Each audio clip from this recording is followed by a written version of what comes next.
Hello, friends, photographers. This is Chris, director of Texas School, and today I'm joined by a longtime friend, a mentor, um, a name you may be familiar with, Mr. Tony Corbell. So, thank you, Tony, for Good, taking time to visit with us good today. morning, Mr. Duncan, one of my favorite people on this particular planet. Well, How you thank doing? I'm your favorite person you're talking to right now. Well, we've racked up a few miles together over the last 10, 15 years. We've done some things. Yes, yes, we have. So, um, I've known you for almost my entire photographic career. We met back in 2002, I believe it was, on an Albums Inc. tour that you were doing with a couple other photographers, Yeah. and took you at class at Texas School. We've done some trips together. Attended your wedding to your lovely bride Mandy. You wrote a song about her. We've played in a band and seen lots of fun changes We have. and exciting changes to our industry through the ways. And that's kind of what I want to get and talk to you about. Um, for Texas School, I've been putting together this history panel that's going to be on display at this year's event. And in doing some of the research, had some help from our magazine editor, Bill Hedrick, former director, Don Dixon. I called you. And the reason I called you is because our records show you've been at every Texas school in some form or fashion, wrangler, student, instructor, since or volunteer TPPA board member since 1981.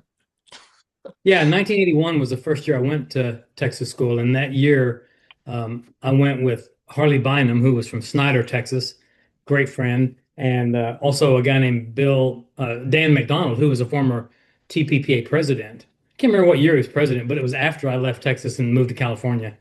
But yeah, in the mid to late 80s, he was there, and oh shit. Chris, I'm sorry. This is what happens. You're supposed to be in a private, secluded place when we do this. I am in a private, secluded place. And I invaded him. I got interlopers. Sorry, I'm tied up for a bit here, Joey. Don't worry, I gotta bring the saws back anyway. Okay. That was Joe Glada, Texas School instructor Yeah. and deck builder. Oh, good. Yeah. Sorry. I don't know if you want to start over. You want me to just keep going, but I think that the overall thing was that Texas School, the first time I went, what I think all of us got out of it, especially in those days, it wasn't very expensive to go. And as an attendee, I think I went for 7 or 8 years, maybe 9 years in a row, and just bam, bam, bam, bam, bam, bam, wouldn't miss one because what I learned was that every question that I had on my mind, every trouble and challenge that I faced, somebody sitting next to me at lunch or breakfast had the same question, the same challenge. Hmm. So we all shared something, and I didn't know that when you come out of a small town in West Texas, you don't know that your problems and your challenges are universal. Everybody's got the same challenges, and it's the only place I have ever been when this all started that there were answers, exact specific answers to the exact specific questions I had, Yeah. and I was just delighted to find my tribe, so to speak, and Texas School became my people, and that became my thing, Yeah. and I never missed. I just No. always wanted to be there. I think it's that way for a lot of photographers. I think you could ask any student that's been there multiple times. It's obviously the education might be, when you start, that's the main reason that you're attracted is you want that education to grow in your craft or your business, but you end up developing a friendship and lifelong friends and a community, like you said, of people that they're all experiencing the same the Sure. same thing. I And think I think at one time PPFA said that there were 26 or 28 affiliated PPFA schools around the Mhm. country. And they're all pretty much the same from 9 to 5. Where Texas School was different was from 6 until 3 a.m.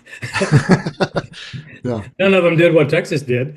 There wasn't dinners every evening. There wasn't parties every evening that someone hosted. There wasn't that camaraderie that you build right, like that. You and I both know, Chris. We've been in elevators and learned so much. Just being in an elevator with people. right. Um, there was something about it that it was just pretty special. Always was. Yeah. So Well, I agree with that. I think anyone that's been there could agree with that, and that's the reason they want to come back. That's actually one of our core values is right after classroom education is those social opportunities that we want to give students just to connect with other photographers because you're much better.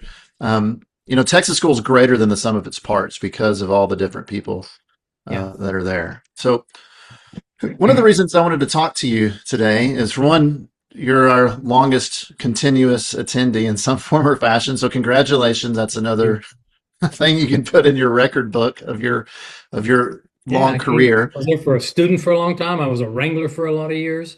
And then I Yeah. taught for 26 years or something, 20, Yes. Yeah. long time. I was in I was in one of those classes, and that's where I met some of my friends because our classroom was about the size as a sardine can. We met in a phone booth, We but did. Yeah, we did. but that was a good times. But the reason I really wanted to talk to you today, Tony, is one, you're a dear friend and a mentor. I know you're a mentor to a lot of people. You've never met a stranger, but you've attended Texas school for these many years, and your career has taken you on lots of different paths, and you've seen a lot of changes to this industry. But I think you've also probably seen that the more things change, some of the things stay the same. And so I just kind of wanted to go down, go back to the future, go down that memory lane with you a little bit and kind of give some of the photographers that are not even in my generation that are coming up after me. It feels weird to be in that spot. Like, no, now there's someone else that, I get to help train and bring up, Yeah. to give them some encouragement because you've seen these, because right now there's a transition, there's a shift in the industry with AI and software that's gets smarter and better every day and cameras that can take a good exposure easier every day Yeah. and Yeah, there is a lot. There is a lot that technology has done. And in some instances, technology caught up with us. For a long time we were chasing the technology. Well, now the technology is kind of chasing us. And I think one of the things that I've identified is the one thing that doesn't change are the core principles and core values and core technologies and techniques of being a photographer, of having an understanding of what happens when light hits a piece of sensitized material, whether it's a film, whether it's a chip, whether it's tethered straight into a software, whatever it is.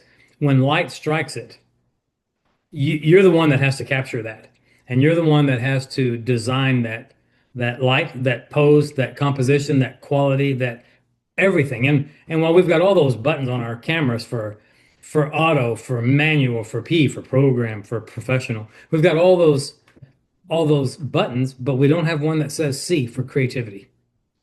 That's us. We've got to do that. But we have to study our craft well enough to know where our limitations are. What can we do and what can we not do? I think the world of AI is going to be exciting. I think it's going to be fun to watch it for a while. Mhm. I'll never poo-poo a new technology. I know that some old school photographers will.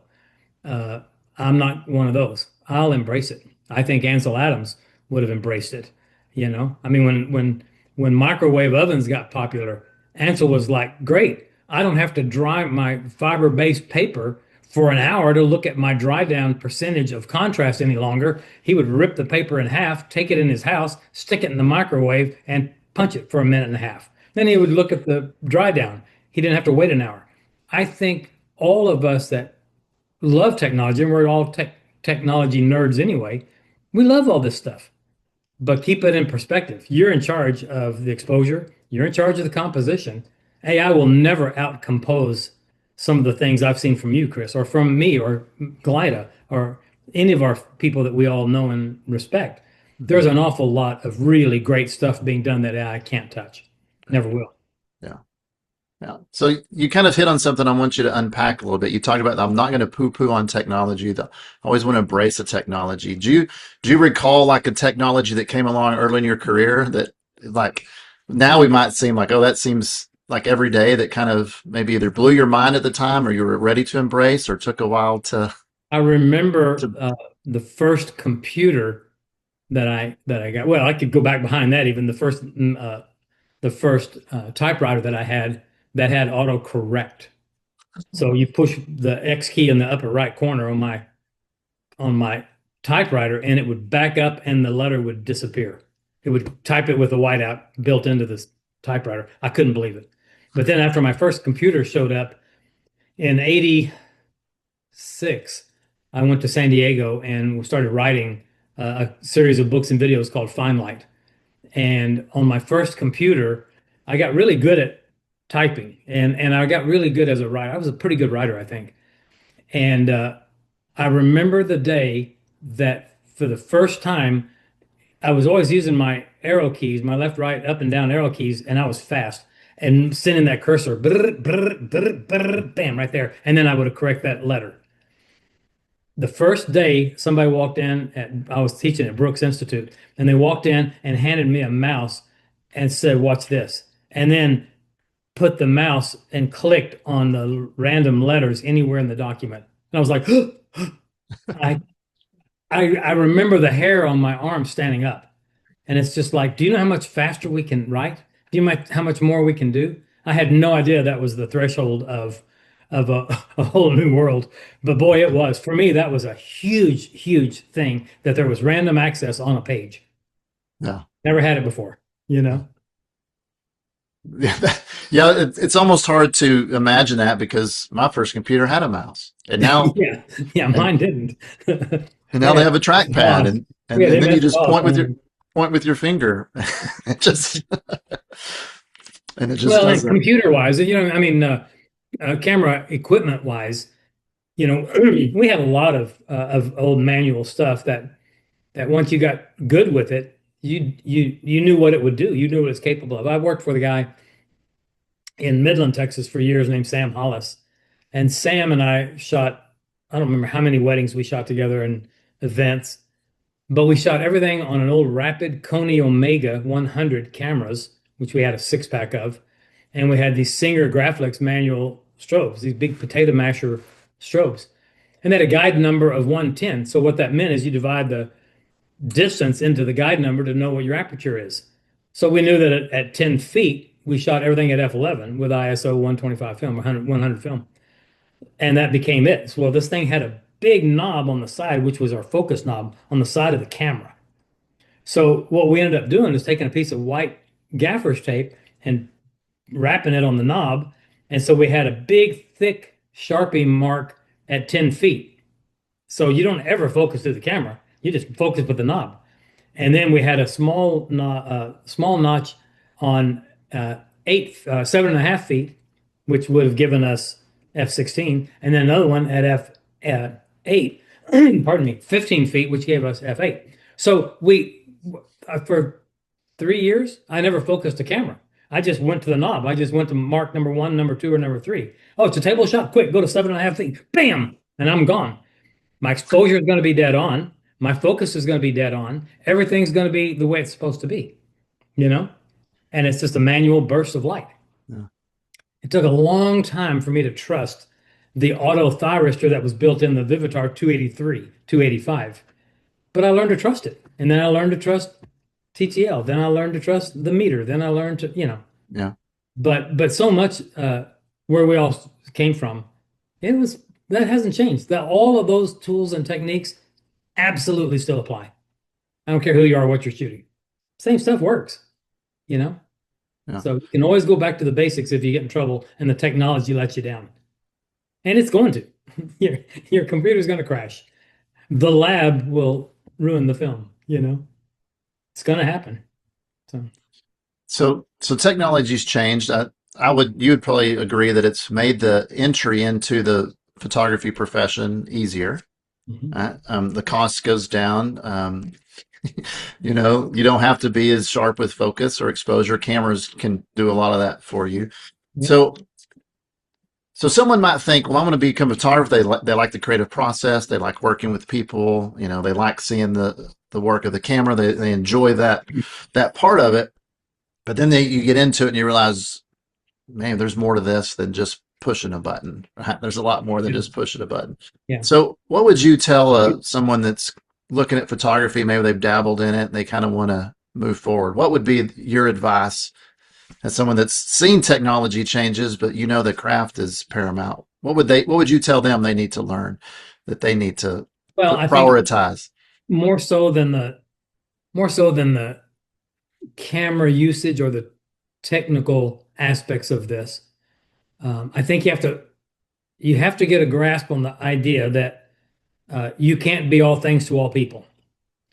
In other words, don't don't send me to look at your website and then say, professional photography by Bob, and show me a list that says maternity pictures, brides, weddings, passport pictures, fashion, animals, landscape. You are not experts in all of that. Find the one thing that you really want to be good at or that really speaks to you and go do that and let people find you for that work. I've got known somewhere along the path as a lighting guy, and I get some of the weirdest jobs because somebody recommended me for this job because it requires some unusual lighting, and I get to, Mhm. shoot the Star Spangled Banner at the stinking Smithsonian because nobody else can figure out how to light it. So whatever it is along the way, find your niche, and niche I think always defined as a gap needing filled. Find your niche and just go do that, and let people find you for that work. Yeah. I think that's the key to success. The rest of it, you'll have to. I mean, it's a given that you're gonna figure out how to be a photographer anyway, no matter what genre you go after. But if you're going to be a photographer that is going to be in a small town, you might have to do a little bit of general maintenance work, a little bit of everything. Mhm. But if you've got the option to focus on the one thing that you really, really want to do, like Joe McNally, greatest photographer living, I think. And McNally does one thing. He's an editorial photographer. Now, that entails a lot, you know, but it's what he does. And I stopped shooting years ago, as you know, for portrait clients to put prints on their walls. I started shooting commercial. I moved that direction. I always wanted to go that direction, and it became much more of a creative outlet for me, much more exciting during the day. And so, yeah, just find the one thing that speaks to you. And I think it's a big part of this. Yeah. Sorry, was that a a long No, no, that's good. That's good. I think sometimes photographers, when they start out, they're not sure they don't even know where they're going to land, Sure. Yeah. you know? Yeah, there's got to be some part of it that gives you a little tickle, though. And what's really interesting to me is the one thing that you kind of like the most is the one thing you're going to be the best at because you kind of want to do it more Right. and you'll kind of practice more and you'll take off on Saturdays when you're not working. You'll take a camera and go take pictures because that's what you want to do. Yeah. Yeah. Yeah. That's, yeah, Look at all that's the advice. landscape guys that you and I both know. All those landscape guys, all they want to do is get in their truck, grab some cameras, a couple of sandwiches, and go out in the woods and Hmm. be left alone for a few days to get the sunrises and the sunsets. Yeah. You Yeah. know? So I just find that niche, find that voice. I'd love to be a landscape photographer. I just can't keep the hours. So it's, You need your sleep. yeah. So I decided to be a Texas school instructor. Those are That's hours like right. That's right. Hey, you did that pretty well. where people are going to land. Find something you like to do. That would always be my advice when I was in image competition and was teaching the judges class and training judges and helping competitors. It's like, quit entering work for the judges. Yeah. Just quit trying to please someone else. Yeah. Do enter work that you like to do, because inevitably you're going to get better at that work because you're going to get the feedback on that work that you want to. On that topic, I remember a pretty well-known family of photographers.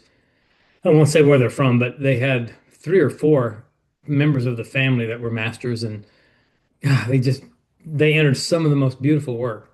And I happened to be in their hometown, and I visited their studio one time, and I was watching work being delivered to their customers out the door that was way subpar. And I was so disappointed because you would hope that at that level, those guys at that doing that kind of work in competition, you would expect that's the kind of work that they deliver. And sadly, it wasn't. And that put the onus back onto me to say, okay, don't enter something if that's not the quality of the work that you're going to deliver. You know, don't give your clients less than the best. You're giving the judges the greatest you can give, and you're giving your clients less than that. Yeah. That's not fair to your client. So you can't do that. That's really sound advice. So I'm going to ask you another question, kind of leading off of that. So, how do you know if it's good? Right? That's the question. I mean, that's like the $1 million question we get. How do you know if it's good? Is it just because someone says it is, because someone bought it? I think when you're starting out, Donald Rumsfeld talked about the unknown is unknown. You don't know what you don't know. And of course, obviously through Texas School and learning with you, you start to learn what is considered professional level, what's considered, better. And I like to equate it to food, because everyone has eaten and everyone has seen and everyone's had great meals and everyone's had meals that have way too much salt on it. And you don't have to have training to know it has too much salt. You don't have to be a chef to know that.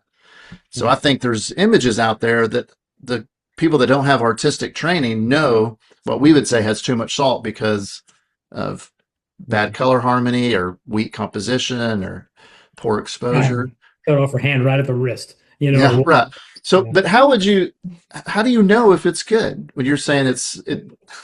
I think you have to invite the commentary from photographers that you respect. I think you do need to show your work around a bit. Maybe not your competitors in your same town, but maybe within the community at large. And that's another thing that you get at Texas School. You develop a network of friends literally all over the country. And I can go into any city just about in the country and I can find a friend. I find somebody that was in a class of mine or I took a class with, and reach out to those people that are doing similar work that you're doing and just ask their input. Is this any good? Can I make a living and can I buy houses and cars delivering this kind of work? And people will shoot straight with you, I think. Yeah. I think they'll tell you the real skinny, Yeah. I think that's good. Showing your work. That's for some people, that's a tough hurdle to cross. Yeah. It's harder to listen, but I think people will tell you the truth. Yeah. And you really want them to. You don't want them to blow smoke. So, just because you posted something on Facebook and there are 300 people say, that's fantastic, that's beautiful, that's unbelievable. No, it's not. Those are untrained people that are saying that. And to them, it is. But to a working pro, it's probably not. So talk to the pros. Yeah. We all tend to post snapshots. We don't tend to post our high-end creative work that often. Sometimes, but not often. Yeah. That's an interesting observation that we're posting our snapshots or just little peeks into our life, not our pro work. Yeah, we're telling the story. That's all. Yeah. We're not showing the goods. Yeah. So I remember you told me early on, quit showing people, if you want to be perceived as a good photographer, just quit showing people bad photography. Like it's better to have, like on your portfolio, have 6 great images instead of having 6 great ones and another 18 or 24 that are subpar, right? Well, that's it. I mean, it's almost like the difference between a pro and an amateur. The pro edits what he shows you. Mm-hmm. The amateur shows you everything they shot. Right. And it's just like the worst thing that can happen in this business is a young new photographer coming up to show you their portfolio, and they'll show you 20 or 30 things. They won't show you the 5 good ones. Mm-hmm. They'll show you 20 or 30, and you kind of go, oh, okay, well, thanks. You got to edit that down. You got to edit that down. Yeah. You got to, but you do have to rely on the honesty of friends and colleagues. You have to. They'll be honest with you, and you have to be honest with them when they submit work to you. Well, and I can tell people they will find those people at Texas School. They'll be your classmates. They'll be your instructor. They'll be the people you have dinner with, or you ride the bus to one of the parties with, or like you said before, just you're in the elevator with. That's one thing. I really don't like these talks to be commercials for Texas School, but hey, that's my job. So if we make it that way, it's what it is. Well, it's not really a commercial as much as it's a service. Yeah, it's a testimonial. You're right. I went to Texas School and got a wife. Who does that? But he walked into my classroom in 2011, and I'm like, oh my. That's funny. Here I am in Oklahoma instead of San Diego, California. You moved again. But Texas School, I think, allows you, and places like Texas School allow you and your local group, and if there's a professional group in your area, definitely look at that. But those places allow you a safe place to fail. And I think that's where a lot of the education now, if you're online education is great. Don't get me wrong. I'm going to watch a YouTube video to figure out stuff. I'm going to buy somebody's course and dive deeper into something. Now, but I can't get that feedback from it. You can't ask the questions. If I fail watching a YouTube video, I don't know I failed unless I can have someone tell me. So that's what I think that's an advantage we have at Texas School. It is that safe place that you can make a mistake, and one, there's no judgment because the 27 people with you in that same class have like, oh, been there, done that. Or they made the mistake at the same time you did. So I love and that's something I had to embrace, and I know you've embraced that. It's a safe place to fail because we're all here to help you. So when you leave Texas School, you don't make that mistake in front of a client. You made it in front of your friends. Yeah, and I know. We all want to be loved, and we want our work to be loved. It's not going to happen. The reality is it isn't. But I know heard a quote from Jay Maisel, who was a fabulous New York, 50 years of one of the greatest photojournalists in New York City, PJ guy, and he made the comment that at the end of the day, doesn't matter what the job was that you just did. Doesn't matter how much money you made on the job. It doesn't matter if it was an exhibit at the Met. It doesn't matter what you just did. That night, when you lay your head on your pillow, you're the only one that knows what you missed. Nobody else knows what you didn't get. That's the part that hurts. That's when you go, oh, guy's right. I missed that, and nobody saw it, but I missed it. I could have done better. So the next day, you try to do a little bit better. That's all. Yeah. Yeah. But you have to know, don't start believing your own press. Don't start believing your bio. Don't believe your publicity. You know what you got to do. Yeah. And you just keep working. That's good. That's really good. So, I wish we had more time. I know I could go down and list a lot of the things I've learned from you. Well, I've learned a couple of things from you too, by the way. And the fun times that we've had together. So I do have a question, and you and I may be the only ones that know this question, but do you know how to fly into Lubbock, Texas? Yeah, you do. I know exactly how to fly into Lubbock, Texas. You get on a Southwest flight in San Diego, fly into Albuquerque, New Mexico, and call a friend to come pick you up to drive you to Lubbock, Texas. You screwed up, and it was, what was it, spring break in Lubbock, Texas. You can't get a flight. So thanks for bringing that up. Yeah, but I kind of debated whether I was going to bring that up in our conversation or not. But I think what that trip did is you and I knew each other. I would say we were colleagues up until that point. But we spent 6 hours in a road trip together. We stopped at truck stops and got beef jerky and sodas together, and we just got. And we bought a Diamond Rio CD also. Yeah. So you could say that we met in the middle because Albuquerque was. We did. Yeah. You got me back to Lubbock, Texas at the exact moment they started introducing me to a program I was speaking at. Yeah. I mean, that's how close we cut it. Yeah. Really. But I think what that trip did is it gave us the time to get to know each other and have some of those things that we just talked about, putting your work out there and being honest with each other. And to me, that might not have been where we met, but that's where I think our friendship started. And yeah. I think so. And I think, honestly, over the years, Chris, and I think, the students that you've taught, the students that I've taught, I think they come to realize that there is a realization at some point in your life where you look around, it's like you don't have any friends that aren't photographers. All of my friends are photographers. I don't relate to anybody else. I had a neighbor that was an attorney, and he said one time, where are you going? You always going somewhere? And I said, yeah, I'm speaking in New York in a couple of days or whatever. And he said, man, you really go to a lot of those photo events, don't you? And I said, well, yeah. I said, you're a great neighbor, and I love having you next door, and I love having chicken on the grill with you, but you're not my people. I said, those are my people, and I got to go be with them. And that's the way I truly feel about this thing. I mean, it has given me a career. my friends in photography have helped give me a career. I don't know how to say it more importantly than that. That's huge for me, and it means the world to me, you Yeah, know. So friends matter more than you know. for They do. sure. You'll photograph their weddings, they'll photograph your children. There's things happening around you throughout your career and throughout the rest of your life because of the people that you meet and rub elbows with in this career. Yeah. And it matters. It matters huge.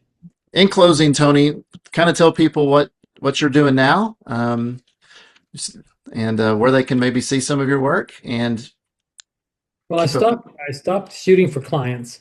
Let me rephrase it. I'll still shoot client work, but I stopped looking for clients. And I stopped looking for client work, but I'll accept client work. I shoot for a local winery up here. I shoot a lot of wine bottles every year. There's a lot of them down there.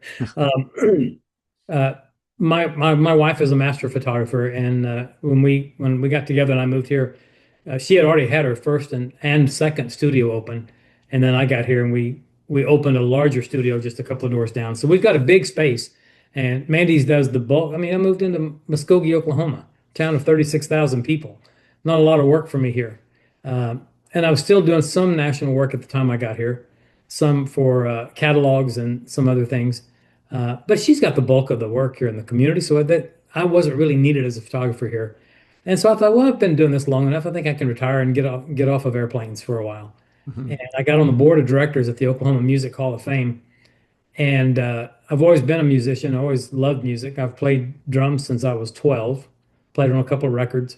Uh, but if somewhere along the way, I really took to music, and so I got on this board for the Hall of Fame. And then the director resigned to retire. And they asked if I would step up and be the executive director of the Oklahoma Music Hall of Fame. I said, well, yeah, I'm not doing a lot. Why not? And I've got this whole newfound exciting career. Now I'm in my fourth year there. In fact, it's funny. This Saturday, I'm meeting Neil Sean and Journey in Oklahoma City so we can interview Neil backstage, and he's going to hand us some memorabilia that goes in our museum. Uh, we just got an audio recording from Vince Gill a couple of days ago for a new part of a design of our one of our rooms in our building. All of a sudden, I'm in this world of music, and I'm absolutely having a ball. I'll never stop shooting. I'm leaving on May 9th. My workshop partner Rob Hull and I we're still doing workshops, and we have greatphotography.com, which is the greatest site there is to have. We also own that as a YouTube channel. We're trying to figure out what we're going to be doing with it. But greatphotography.com, and you can see there, we're going to Venice, Italy on May 9th, and we've got 28 people going with us. And we're looking at working on two more trips, one more trip about a year from now, and then another two trips the next year for international workshops. And so I'm always going to dabble in photography. I'm always going to teach. I do a Mhm. lot of workshops still, and I mentor a lot of students. I speak at a lot of camera stores and events around the country, and it's kind of fun to do that. So I've reached a point where I can take a bit of a breath and not work quite so hard trying to chase a client, you know, Yeah, and uh, and it's working pretty well. I've had a pretty blessed career. 40, well, this would be 40. We're in 26. Yeah, this is my 47th year. yeah, I'm not quite 50, but 47 years I've that's been doing great. Yeah. it. You have had a blessed career. You've got to do a lot of fun things, photograph world leaders and famous people, and Been yelled at by three presidents. and Who yeah, who can say that, you know? yeah. So, Fun. well, just anyone that's watching or listening to this, if you see Tony Corbell come across your calendar at an event, make sure you go see that. I know I speak on behalf of a lot of photographers that we owe a lot to Tony for what he taught, the way he taught it, the way he delivered it. Because Tony is one of those educators. There's a lot of educators you can learn great stuff from. And when the clock strikes 5, they punch out and they're gone. But Tony's not that guy. Um, Tony's one of those educators that when the clock strikes 5, he goes, "There's more to do. I want to help you." He gives you his phone number. He gives you his email address. So I know I speak on behalf of a lot of photographers that want to thank you for what you've poured into them, that you've that you've shared your expertise, your time, and your heart with them. And the industry's better because of that. So there's always a place for you at Texas School. I hope I get to see you there. I know a lot of our attendees would love to see you back at Texas School. Just come around, shake their hands, and hug some necks. So, Tony, thanks so much for spending time. I knew you'd say yes because that's the kind of guy you are. Thanks for spending time with me today. It was great to hear some of your stories again and and catch up. And thank you for all you've done for photographers. Thank you, Chris. I appreciate you very, very much. Thanks.